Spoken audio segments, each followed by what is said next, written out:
मग नंतर ती येऊच नाही लागली ना बाई. मग माझा पण जीव चिडला. मी म्हंटल बघू कधी येते मला भेटायला. तर ती अजूनपर्यंत नाही आली ना.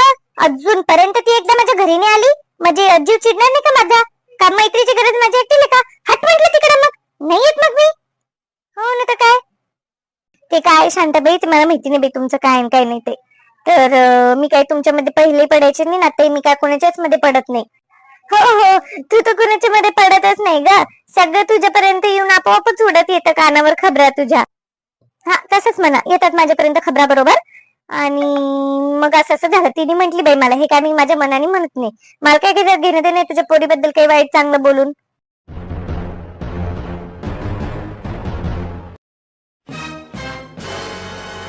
काय झालं शांता? काऊन एवढा चेहरा पडलेला आहे तुझा? काही भांडण भिंड झाले काय कोणाशी? नाही नाही, भांडण वगैरे नाही झाले आता काही. पण काही नाही, जाऊ दे. तुम्हाला काहीतरी सांगू. सांग आता, सांगून दे. काय झालं? कुणी काय बोललं का तुला? नाही नाही, बोललं काही नाही मला.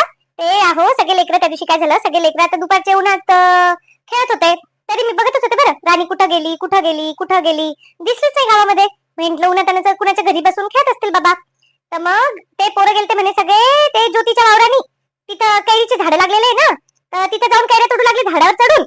तिकडून आली ती ज्योती. आता आली तर आली, ती ज्योती काय करू लागली, तिथे 5-6 पोरं नाही दिसू लागले. आणि तिला येऊन जाऊन आपली राणीच दिसू लागली. आणि जे त्या राणीच्या मागे हात धुवून लागली सगळ्या गावामध्ये तीच चर्चा करू लागली.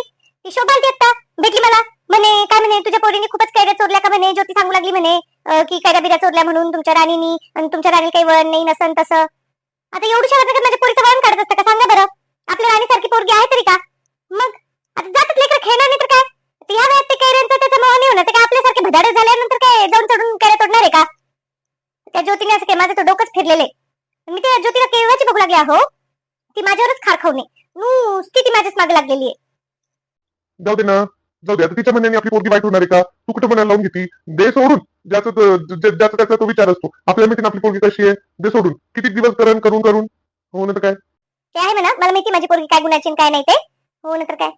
जाऊ दे ना, मी तरी कुणाचं मनावर घेऊन बसले. तिचं पोरग काय धडे जे ती आली माझ्या पोरीची गारण करायला. नाही तर काय. आणि ती शोभा तर चोंबडीच आहे. तिला तर जिथं तिथं नाक खुपसायची, सगळ्या गावाची खबर घ्यायची असते तिला. तिचं घर स्वतःच्या घरात लक्ष नाही आणि नुसतं दुसऱ्यांच्या घरात टाकू झाकू बघती. आणि पुन्हा म्हणती की काय माझ्यापर्यंत खबरी येतात आणि माझ्यापर्यंत खबरी येतात. ही चोंबडेपणा करती जाऊ ना हिच्यापर्यंत